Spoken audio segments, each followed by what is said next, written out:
ইব্রাহিম নবী সালাতু ওয়াস সালাম একদিন খানা খাইতেছে, ফেরেশতারা বলতেছে রব্বুল আলামিন ইব্রাহিম আলাইহিস সালাতু ওয়াস সালাম নবুয়তি পাইয়া বাদশাহী পাইয়া এত কিছু ক্ষমতাবান হইয়া তোমাকে মনে হয় ভুলে গেছে, তোমার মোহাব্বত কইমে গেছে, একটু পরীক্ষা করতে চাই। আল্লাহ রাব্বুল আলামিন বলে যাও একটু পরীক্ষা কইরা দেখো। বাজান ফেরেশতারা মুসাফিরের সূরাতে, আল্লাহু আকবার, কি সূরাতে? মুসাফিরের সূরাতে বাড়ির দরজায় আইসা করুণ সুরে ডাক দেয় আল্লাহু কারীম। ইব্রাহিম আলাইহিস সালাতু ওয়াস সালাম খানা খায়, যখন তিনি শুনলেন আল্লাহু কারীম, বাজান পাগলের মতো হয়ে গেছে। আমার মাশুক মাওলার নাম কে উল্লেখ করলো, কে আমার মাশুক মাওলার নাম নিল। ভাত খানা পাশে রাখা পাগলের মতো দৌড় মারলো, দৌড় দিয়া বাড়ির দরজায় দেখে মুসাফির রাস্তার পথিক। বলে ভাই তুমি আমার মাশুক মাওলার নাম আলোচনা উল্লেখ করছিলা, তুমি আমার মাশুকের নাম নিয়ে তুমি ডাক দিছিলা, তুমি আর একবার একটু আমার মাশুক মাওলার নাম শোনাও। পথিক বলতেছে হুজুর আমি একবার বলছি, আর একবার যদি আপনার মাশুক মালিকের নাম শোনাই আপনার বিনিময়ে আপনি আমাকে কি দেবেন? বলে আমার হাজার হাজার দুম্বা সব তোমাকে আমি দান করিয়া দিলাম, একবার একটু শোনাও। আবার মুসাফির করুণ সুরে ডাক দিয়ে বলে আল্লাহু কারীম। বাজান মাশুক মাওলার নাম যতবার শোনে ততই তার কাছে মধুর মতো লাগতে আছে। বাজান আপনি যাকে মোহাব্বত করেন তার কথা যত বারবার তোমার সামনে আলোচনা করা হয় তোমার কাছে ততই ভালো লাগে। ঠিক আল্লাহ তো দাবি করছে না ওয়াল্লাযীনা আমানু আশাদ্দু হুব্বান লিল্লাহ, যারা মুমিন সব জিনিসের চেয়ে আমি মালিককে বেশি মোহাব্বত করে। বলে হুজুর এ মুসাফির আর একবার আমার মাশুক মাওলার নামে একটু শোনাও। হুজুর বিনিময় কি দেবেন? বলে আমার হাজার হাজার উট সব তোমাকে আমি দান কইরা দিলাম।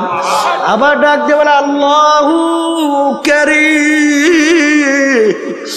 যত বলে ততই তার কাছে আরো মজা মজা লাগে, কারণ মোহাব্বতি লোকের নাম অন্যের মুখে শুনতে আরো ভালো লাগে।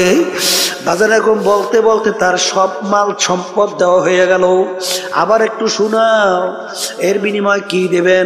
আমার তো আর কিছু নাই, আমি তোমার সঙ্গে ওয়াদা করতেছি আমি ইব্রাহিম যতদিন বাইচা থাকবো ততদিন আমি তোমার গোলামি করতে থাকবো।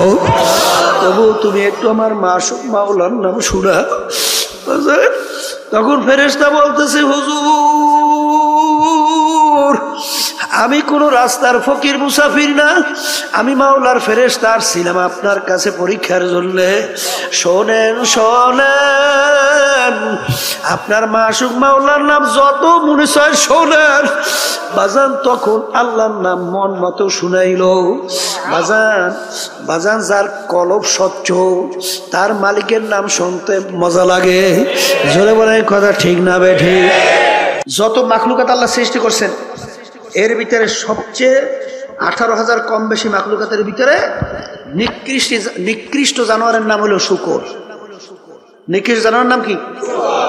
শূকরের নাম শোনেন নাই? এই আল্লাহর বান্দা শূকরের চামড়া আপনি যত কায়দা দাবাগাত করেন প্রসেস করেন শূকরের চামড়া কোনোদিন পাক হয় না। কুকুরের চামড়াও কিন্তু আপনি দাবাগাত করার পরে প্রসেস করার পরে পাক হয়, কিন্তু শূকরের চামড়া কিন্তু কোনোদিন পাক হয় না।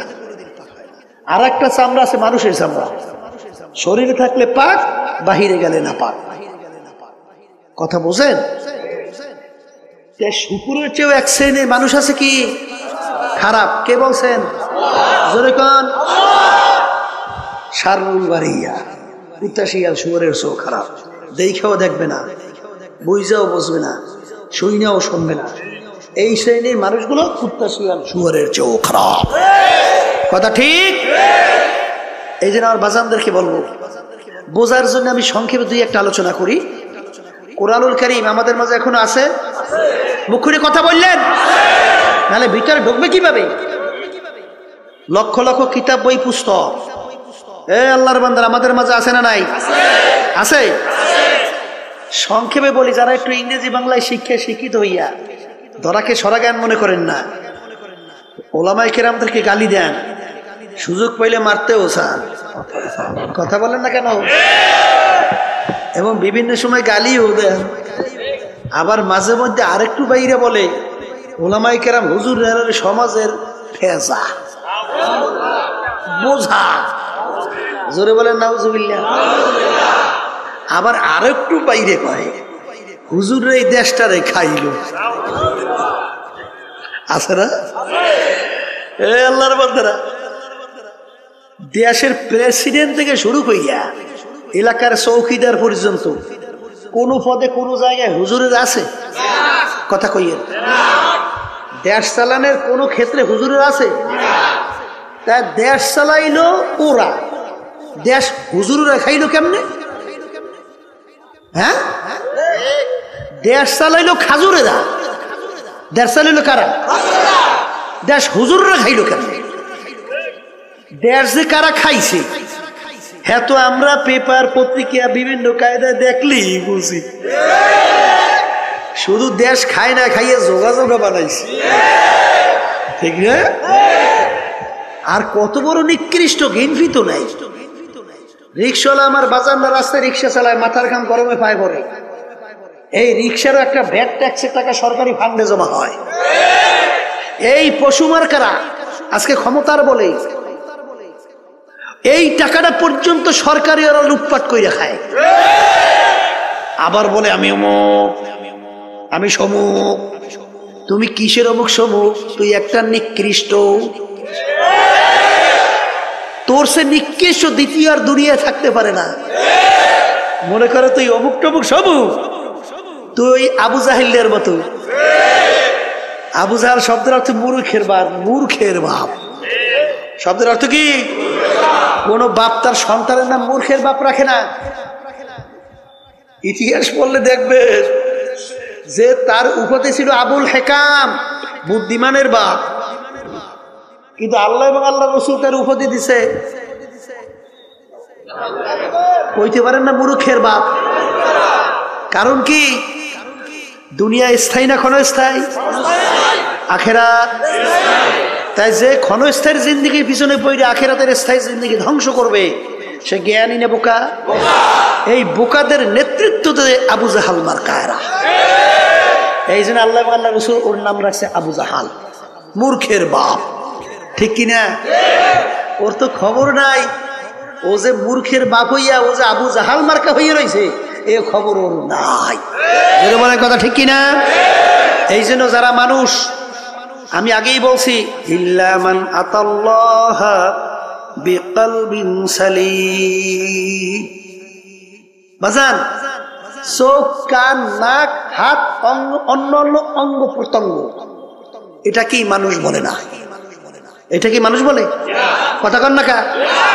যদি এইটাই মানুষ হইতো, দেখবেন সমাজের ভিতরে এক শ্রেণী মানুষ ওর অত্যাচারে, ওর আচার আচরণে, এই ওর বিভিন্ন জুলুমে মানুষ অতিষ্ঠ হইয়া এক পর্যায়ে মন্তব্য করে যে ওই লোকটা কুত্তার চেয়েও খারাপ।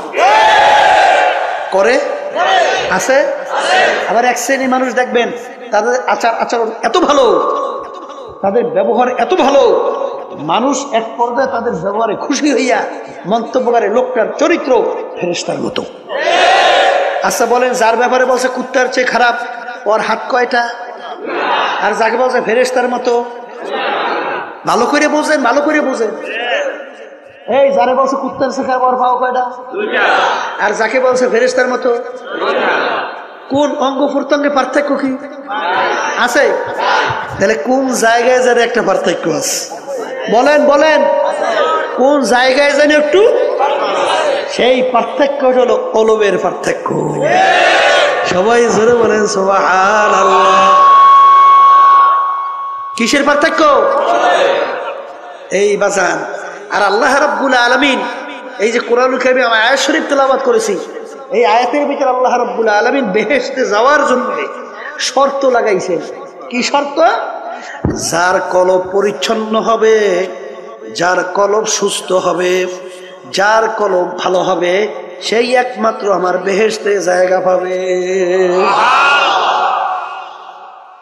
আর যার কলব পরিচ্ছন্ন হবে না, যার কলব রোগাগ্রস্ত হবে, আল্লাহ রাব্বুল আলামিন বলেন ওর জন্য হসপিটাল রাখলাম আমি জাহান্নাম। সবাই জোরে বলেন নাউযুবিল্লাহ। এখন আমার বাজানদেরকে বলবো, এই কলব পরিষ্কার না কইরা যদি কেউ আল্লাহর দরবারে হাজিরা দেন, বেহেশতে যাইতে পারবে? তাহলে আল্লাহর কালাম মিথ্যা হয়ে যায় না? কি জোরে কর লেখা হয় কি হয় না? এখন কলব পরিষ্কার করবেন কেমনে? কলবের রোগটা কি এইটা বোঝা লাগবে। এটা কি? এটা কি লাগবে? বাজার আপনার জ্বর হইয়া জিহ্বা নষ্ট হয়ে গেছে, যত ভালো খাদ্য আপনার সামনে নিয়ে আসা হোক না কেন, ওই খাদ্য কিন্তু আপনার কাছে ভালো লাগবে না। মুখের ভিতরে দেবে, বলবে কি খাদ্য নিয়ে আসছো? তিতা। কি? এই আল্লাহর বান্দারা, পর্দা আলে মা বোনেরা, এটা কি খাদ্যের দোষ না তোমার জিহ্বার দোষ? যদি তুমি ঘাউরমি কইরা বলো আমার জিহ্বা ভালো আছে, খাদ্য নষ্ট হয়ে গেছে, তখন তোমার কপালটা পড়ছে। কপালটা। আর যখন সবাই বলতেছে এ আল্লাহর বান্দা খাদ্য কিন্তু ভালো আছে, রোগ হইয়া নষ্ট হয়ে গেছে, তুমি এখনো কেন বসে আছো? যাও, তাড়াতাড়ি যাও, হসপিটালে ভর্তি হও, ডাক্তারের পরামর্শ নাও, প্রেসক্রিপশন অনুযায়ী ঔষধ খাওয়া শুরু করো। কি জোরে বলেন কথা ঠিক কিনা? যার কপাল ভালো সে কিন্তু বাজান ডাক্তারের কাছে যাইয়া পরামর্শ নেবে, আর যার কপাল খারাপ সে কিন্তু পরামর্শ নেবে না, ও কিন্তু রোগ আক্রান্ত হইয়া হার্টে অ্যাটাক করে মারা যাওয়ার সম্ভাবনা। কথা ঠিক নেবে? ঠিক ঠিক বাজান। তোমার আমার কলব স্বচ্ছ ভালো আছে কিনা কিভাবে বুঝবা? এক শ্রেণী আমার বাজানরা যখন আজানের শব্দ শোনে তখন সেই আল্লাহর বান্দা বান্দি পাগল হইয়া যায়, কিভাবে তাড়াতাড়ি ওযু কইরা প্রস্তুত নিয়া মসজিদের ভিতরে দৌড়াইবে। জোরে বলেন কথা ঠিক কিনা? যখন লাগে ফজরের সময় মুয়াজ্জিন মসজিদের ভিতরে আজান দেয়, as-সালাতু খায়রুম মিনান নাওম, ঘুম হইতে নামাজ ভালো।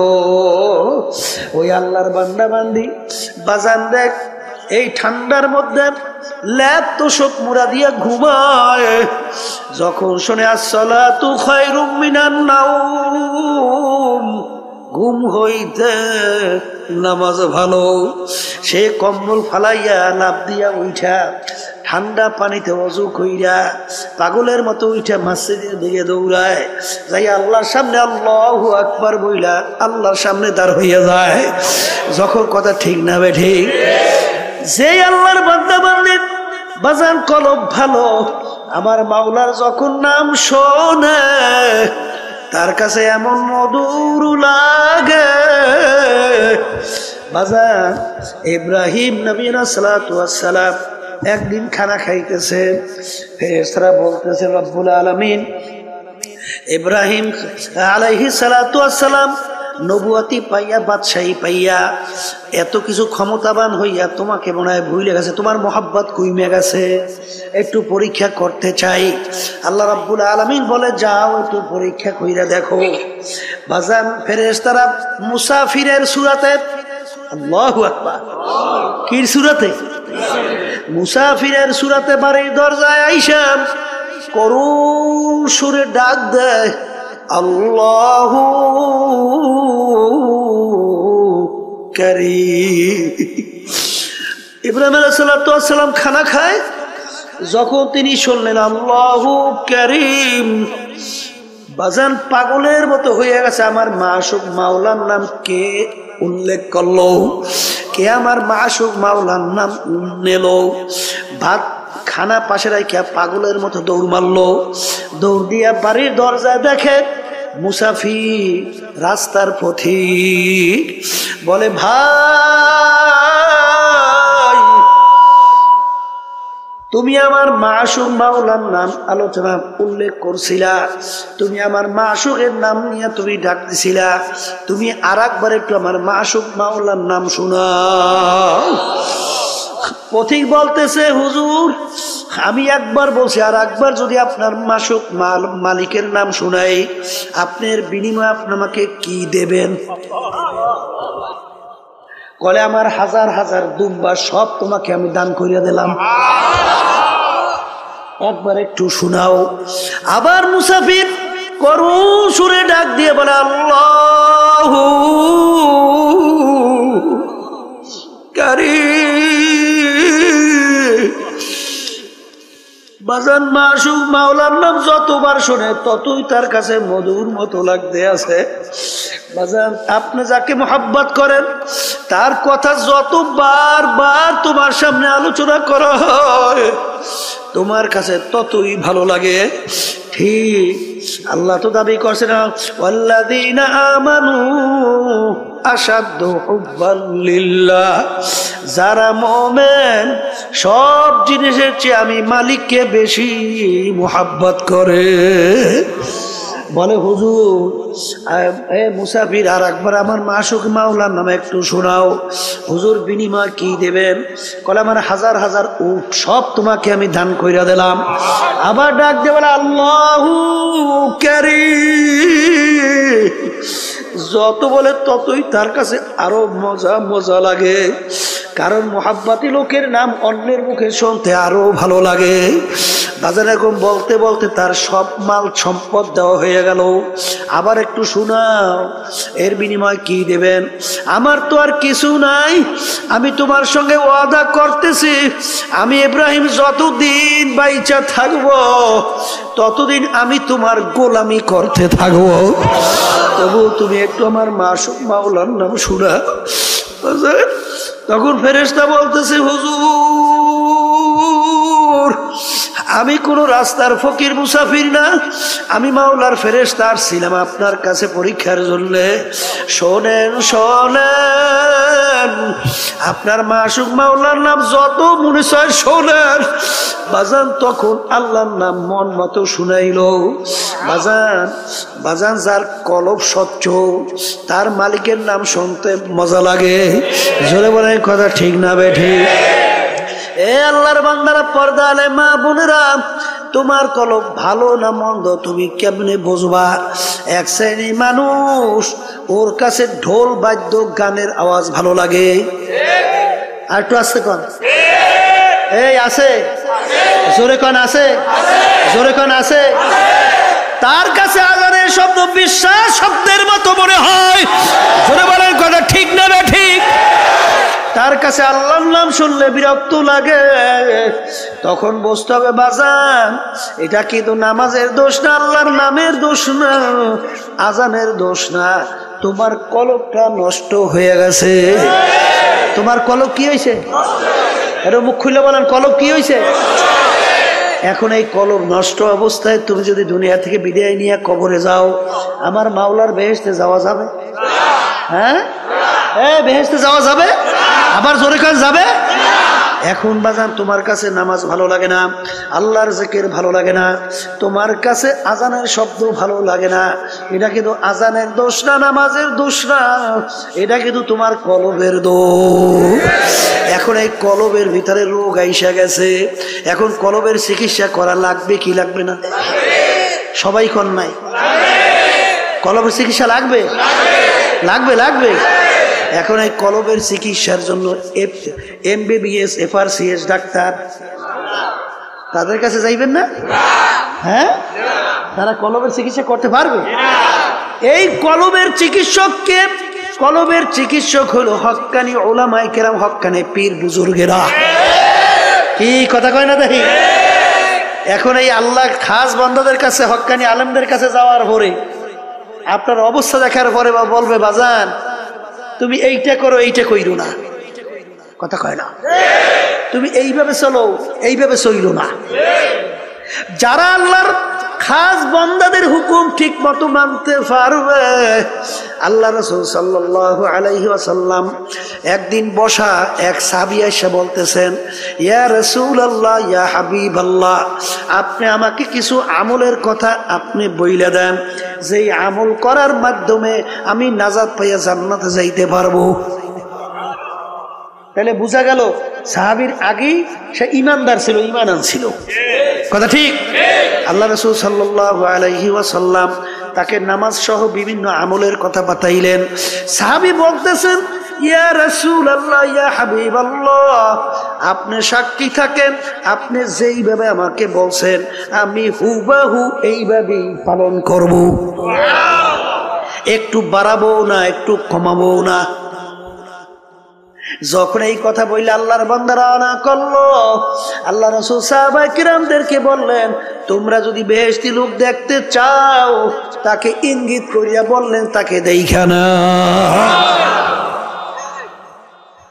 আল আমরু ফাওকাল আদাব, আদবের ভিতরে সবচেয়ে বড় আদব হলো কথা মানা। আদবের ভিতরে সবচেয়ে বড় আদব কি? হ্যাঁ?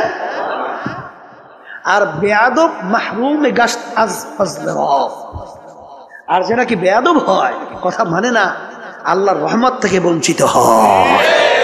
কথা ঠিক? এখন আবার কথা কইয়েন এক শ্রেণী কিন্তু বর্তমানে ফতুয়া দেয় না, আমরা দেবো কি? এখন তারিখ কেমন আরো ফতুয়া দেওয়া শুরু করছে। নামাজ নাই, রোজা নাই, হারাই ঘেরাইয়ে মতে, তারাও এখন ফতুয়া দেয়। কি আমি ভুল বলছি? হ্যাঁ, ঠিক মতো আলিফ উচ্চারণ করতে পারে না, ঠিক মতো সূরা ফাতিহাটা সহিভাবে তেলাওয়াত করতে পারে না, এরাও এখন ফতুয়া দেওয়া শুরু করছে। আছে না নাই? কে আপনারা বাংলাদেশে আধুনিক যুগে বুঝি টের পান না? ট্রাক্টর পান না? কি ট্রাক্টর পান না? গেছে পাইছেন না? হ্যাঁ, এখন ফতুয়া দেওয়া শুরু করছে। ফতুয়া মানে মতামত, মতামত দেবে কোরআন এবং হাদিসের সঙ্গে না মিললে মেলা লাগবে না, না তোমার নিজের মতামত। হ্যাঁ, ফতোয়া মানে রায় প্রদান করা। আপনি রায় দেবেন কোরআন এবং হাদিসের বাইরে না কোরআন এবং হাদিস অনুযায়ী? হ্যাঁ, মেলা লাগবে না? না লাগবে না? বর্তমানে একদল ভাই এসে ফতোয়া দেয়। আল্লাহ মাফ করেন, আল্লাহ আপনি মাফ করে দেন। আল্লাহুম্মা আমিন। এই জন্য আমার বাজানদেরকে বলবো, বাজান আমাদের এই তরিকার নাম হলো চিশতিয়া সাবিরিয়া তরিকা। এই তরিকার 5টা ঔষধ আছে। আমার আব্বা জান, দাদা জান, বাজান চ্যালেঞ্জ করে বলতেন, বাজান তোমাদের সঙ্গে কোনো ঝগড়া নাই, মারামারি নাই, কাটাকাটি নাই, তোমরা কিছুদিন ঠিক মতো ঔষধ পালন করে দেখো, দেখবা তোমার আমার আগে নামাজ ভালো লাগতো না, এখন আজান দিলে আল্লাহর ফজল করবে, নামাজ পড়ার জন্য পাগল হইয়া যায়। আগে রোজা ভালো লাগতো না, এখন জীবন গেলেও রোজা ছাড়তে পারে না। আগে মিথ্যা কথায় অভ্যস্ত, এখন আল্লাহর ফজলে জীবন গেলেও মিথ্যা কথা বের হয় না। আগে বিভিন্ন জুলুমের ভিতরে লিপ্ত ছিল, এখন আল্লাহর ফজল করমে জুলুমের কাছেও যায় না। আপনাদের এলাকায় 2-1 নাই? এই 1-2 হাজার হাজার, কথা বলেন না? আর বাজানদেরকে বলবো, যদি আল্লাহর কুতুব চরমুনাইর এই তরিকার এই প্রেসক্রিপশন আপনার কাছে ভালো না লাগে, বাজান যে কোনো একজন হক্কানি আলেম, এখন হক্কানি পীর বুজুর্গ, একখানি বাজান সহি তরিকার উপরে কোরআন এবং হাদিস অনুযায়ী আপনাকে রাস্তা যারা বাতাইবে, আমাদের উদ্দেশ্য হইল কলবের রোগ সাইরা, চোখে পানি নিয়ে আল্লাহর হুকুম নবীর তরিকা অনুযায়ী চইলা, তারপর কলবকে স্বচ্ছ কইরা মাওলার দরবারে হাজির হওয়া। কি জোরে বলার কথা ঠিক কিনা? কলবের রোগের ভিতরে উল্লেখযোগ্য একটা রোগের নাম হলো হিংসা। হিংসা কাকে বলে? পরে উন্নতি দেখে সহ্য করতে না পারা, পরে উন্নতি দেখে সহ্য করতে না পারা, এইটার নাম কি? হিংসা। আর একটা রোগের নাম হলো তাকাব্বুরি। তাকাব্বুরি হলো সমস্ত এই রোগের মূলের ভিতরে মাথার রোগটা হলো তাকাব্বুরি, মানে আমি ভালো, আমি বড়, আমি অমুকের সে ভালো, আমি অমুকের সে বড়। কথা ঠিক কিনা? একটা নম্বর রোগের নাম হইল হুব্বে যা হুব্বে মাল, মালের মহব্বত, সম্মানের মহব্বত। আছে? পদের মোহাব্বত আছে? কথা কন না কা? এই রোগগুলো অন্তর থেকে দূর করা লাগবে। কেমনে দূর করতে হইবে? ইয়া যখন নাকি হক্কানি তরিকে আল্লাহর কুতুবদের কাছে যাবেন, তখন দেখবেন আল্লাহর ফজল করবে আপনাকে ঔষধ কোরআন এবং হাদিস অনুযায়ী বাতাইয়ে দেবে। আপনি পালন করলেই আল্লাহর ফজলে দেখবেন দিনের দিন আপনার দিল আল্লাহর ফজলে স্বচ্ছ হইতে থাকবে। এর হাজার হাজার প্রমাণ বাংলাদেশ তামাম দুনিয়ার ভিতরে আছে না নাই? আছে আছে। আমার ভাইদেরকে বলবো, পর্দা আলে মা বোনদেরকে বলবো, এক শ্রেণী আমার বাজানরা আছে কোরআন এবং হাদিসের সঙ্গে মেলে বা না মেলে, তারপরেও সেই পথ সেই মত ছাড়তে পারে না। যেরকম আছে না?